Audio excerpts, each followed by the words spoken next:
Hello everyone, welcome to my YouTube channel. आज हम discuss करेंगे एमसीक्यूज़ ऑफ इंडियन पॉलिटी।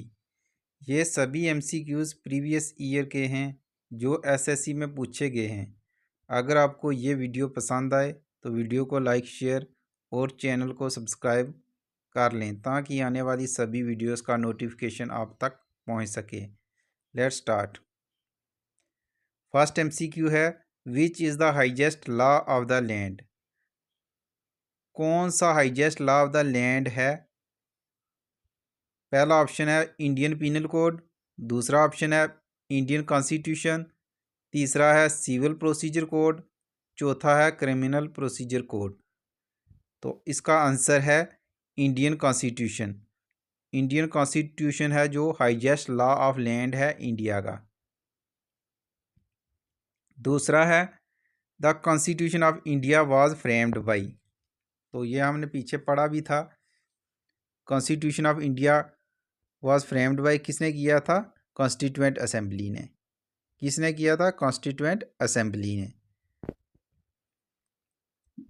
तीसरा है the Indian constitution was adopted on. Bharat का संविधान कब अडॉप्ट किया गया? तो ये कब किया गया था? 26 नवंबर 1949 को।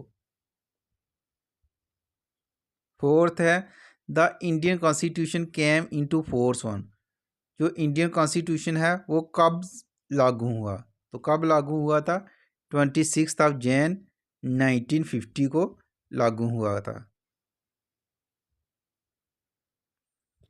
नेक्स्ट है January 26 selected as the date for the inauguration of the constitution Vikas. 26 जनवरी को क्यों चुना गया कॉन्स्टिट्यूशन को इनॉग्रेट करने के लिए? क्योंकि जो इंडियन नेशनल कांग्रेस थी उसने पहली बार क्या किया था? 26 जनवरी को इंडिपेंडेंस डे को सेलिब्रेट किया था, इसलिए 26 जनवरी को इनॉग्रेशन ऑफ द कॉन्स्टिट्यूशन किया।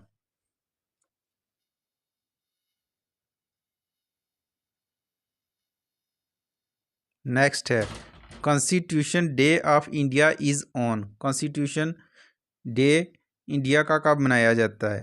तो कब मनाया जाता है? 26 नवंबर, जिस दिन हमने कॉन्स्टिट्यूशन को अडॉप्ट किया था उस दिन कॉन्स्टिट्यूशन डे मनाया जाता है। नेक्स्ट है the original constitution of India was published in. जो ओरिजिनल कॉन्स्टिट्यूशन ऑफ इंडिया है वो कहाँ से पब्लिश हुआ था? देहरादून से। नेक्स्ट है Indian constitution is made up of how many words. कितने वर्ड्स थे? 80,000 in its English language. Next है the constitution of which country is the longest written constitution of any sovereign country. तो ये मैंने आपको बताया था, इंडियन कॉन्स्टिट्यूशन है जो वो lengthiest written constitution of the world है किसी भी सॉवरन कंट्री का। अगर ऐसे पूछें तो वो कौन सा है? अलाबामा स्टेट का जो कॉन्स्टिट्यूशन है वो सबसे लंबा है। नेक्स्ट है first country to make constitution is. पहली कंट्री जिसने कॉन्स्टिट्यूशन बनाया था तो वो कौन सी थी? यूएसए। यूएसए ने पहली बार कॉन्स्टिट्यूशन को बनाया था। नेक्स्ट है the original 1950 constitution of India is preserved इन। कहाँ पे वो जो ओरिजिनल 1950 वाला कॉन्स्टिट्यूशन है कहाँ पे रखा गया है? तो वो कहाँ पे रखा गया? ऑप्शंस हैं प्रेसिडेंट हाउस में, प्राइम मिनिस्टर हाउस में, पार्लियामेंट हाउस में या आर्कियोलॉजिकल सर्वे ऑफ इंडिया। तो इसका आंसर था पार्लियामेंट हाउस में। The original constitution of India was set up in Parliament House. Next है the drafting committee wrote the Indian constitution in which language. जो drafting committee थी उसने किस language में कॉन्स्टिट्यूशन को लिखा था? तो वो लिखा था इंग्लिश में, बाद में उसे हिंदी में भी लिखा गया। What does the wheel in the national flag represent. बोल रहा है कि what does the wheel, wheel क्या रिप्रेजेंट कर रहा है नेशनल फ्लैग में जो है, तो वो क्या बता रहा है, सच्चाई को, ट्रूथ को। 14th है, in the national flag of India Ashoka chakra is a blank spoked wheel. तो ये कितनी व्हील्स हैं इसमें, अशोक चक्र में, इसमें 24 स्पोक्ड व्हील हैं। नेक्स्ट है, who among the following was the first minister of finance in independent India. Finance minister पहला कौन था, ये थे आर के शनमुखम शेट्टी। नेक्स्ट है, which among the following articles came into force on 26 November 1949, the day the Indian constitution was adopt. तो ये हमने पढ़े थे कौन कौन से आर्टिकल्स हैं जो 26 नवंबर 1949 से ही लागू हो गए थे। तो उनमें से एक है आर्टिकल 388।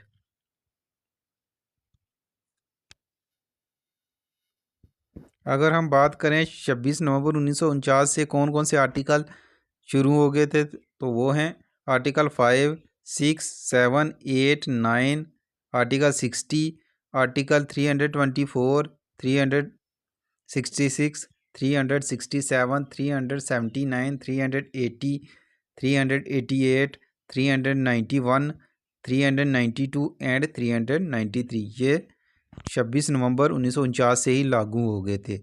तो जो बचे हुए थे वो कब लागू हुए, 26 जनवरी 1950 से। नेक्स्ट है, when did India become a complete sovereign democratic Republic. कब बन गया था, ये बना था 26 नवंबर 1949 को, जिस दिन हमारा कॉन्स्टिट्यूशन अडॉप्ट किया गया था। उस दिन से हमारा जो देश है वो सॉवरन डेमोक्रेटिक रिपब्लिक बन गया। नेक्स्ट है, which of the following country has an non written constitution. तो किस कंट्री का नॉन रिटन कॉन्स्टिट्यूशन है, वो यूके का है, यूनाइटेड किंगडम का।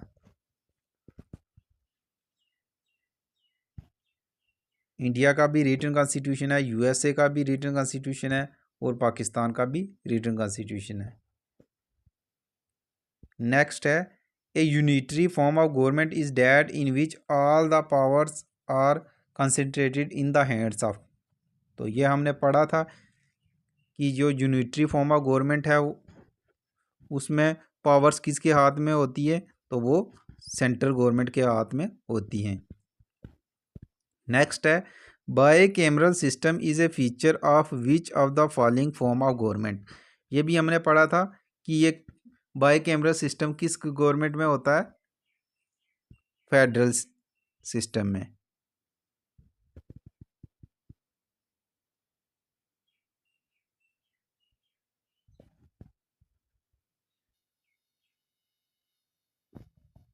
नेक्स्ट है, the division of powers and independence of judiciary are two important features of. Power को डिवाइड करना और इंडिपेंडेंस ऑफ जुडिशरी होना, ये कौन से फीचर्स हैं, ये किसके फीचर्स हैं, डेमोक्रेटिक करैक्टर ऑफ गवर्नमेंट के, फेडरल करैक्टर ऑफ गवर्नमेंट के, या सोशलिस्ट करैक्टर ऑफ गवर्नमेंट के, या यूनिटरी करैक्टर ऑफ गवर्नमेंट के। तो ये जो होते हैं ये फेडरल करैक्टर ऑफ गवर्नमेंट के होते हैं। नेक्स्ट है, the serious fault in federal form of government. तो ये जो सीरियस फॉल्ट होता है फेडरल फॉर्म ऑफ गवर्नमेंट, वो कौन सा है। ऑप्शन फर्स्ट है the threat of separatism, second है अथॉरिटियन गवर्नेंस, थर्ड है थर्ड है ignorance to local issues, fourth है इनएफिशिएंट एडमिनिस्ट्रेशन। तो ये जो है इसका आंसर है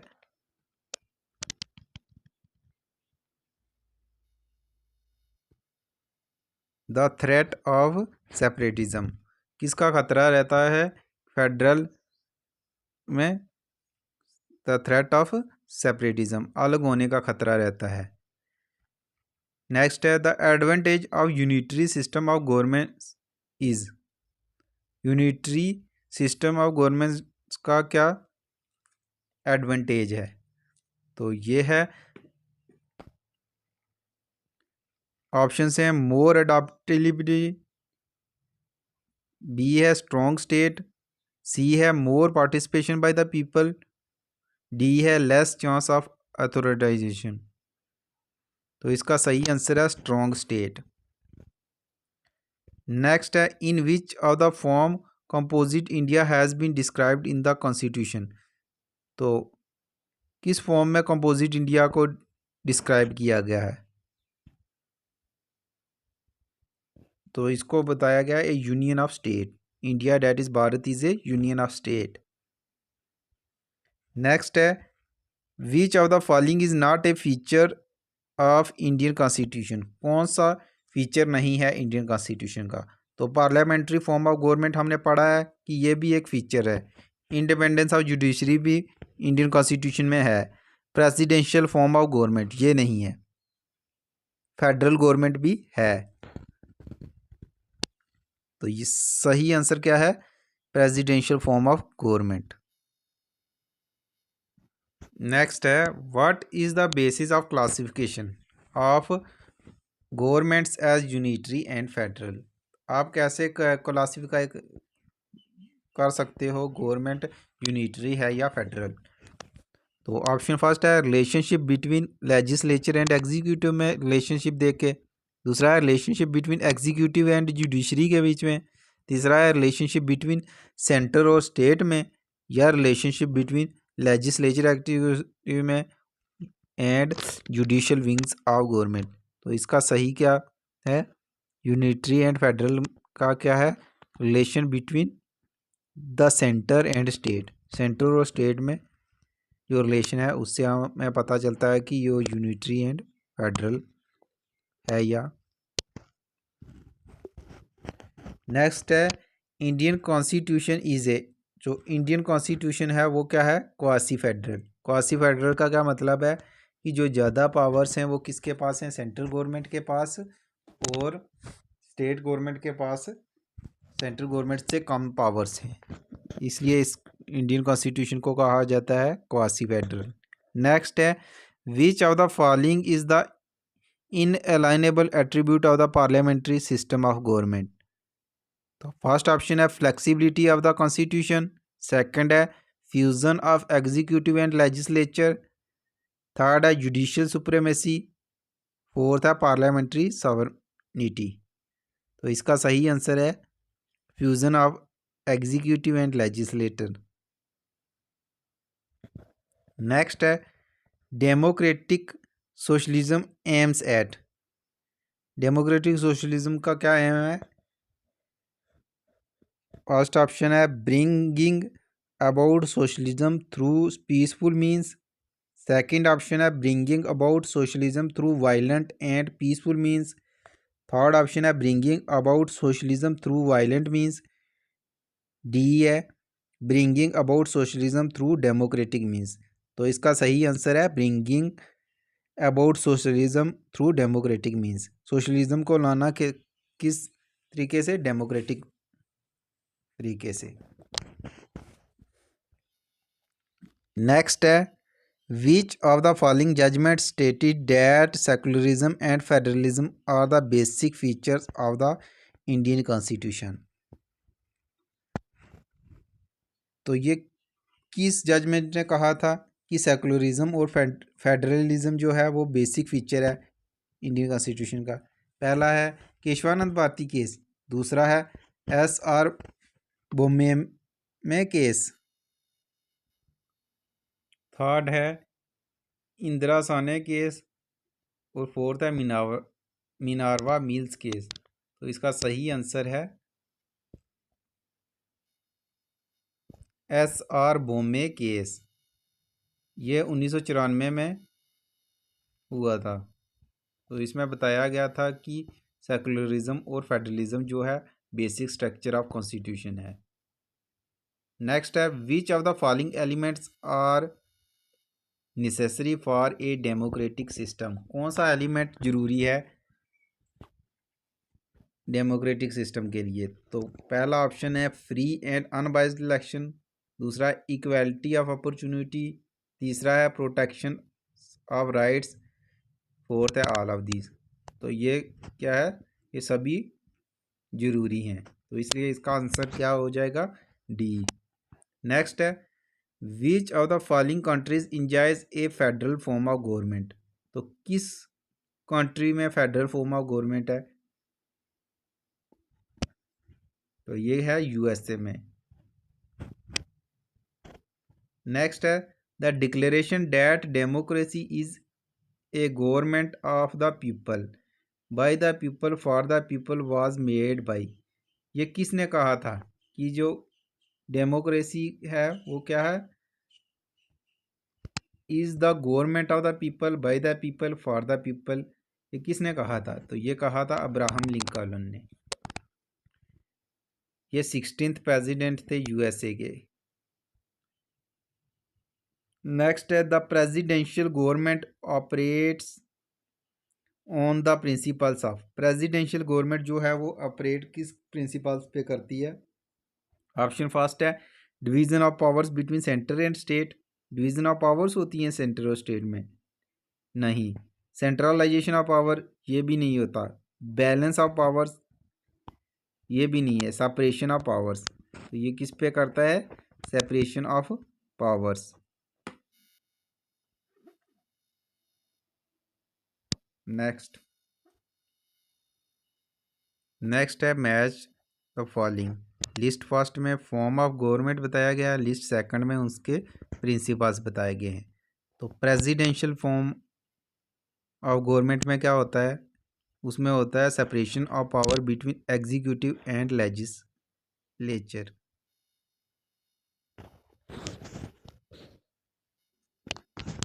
ये जो पार्लियामेंट्री फॉर्म ऑफ गवर्नमेंट में क्या है, relationship between executive and legislature and also executive is accountable to legislature. Federal system of government में क्या होता है, डिवीजन ऑफ पावर्स होती हैं। यूनिटरी सिस्टम में क्या होता है, कंसंट्रेशन ऑफ पावर्स। नेक्स्ट है in a federal government the states enjoys. क्या करती है इंजॉय, फेडरल गवर्नमेंट में ओरिजिनल पावर्स को इंजॉय करती है, या powers delegated by the centre, या powers given by the constitution. जो powers given by the constitution है उसको फेडरल गवर्नमेंट ऑफ स्टेट्स में इंजॉय होता है। नेक्स्ट है the most important feature of cabinet system of government is. Cabinet system of government में क्या होता है, कलेक्टिव रिस्पॉन्सिबिलिटी होती है। आज यहीं तक रखते हैं,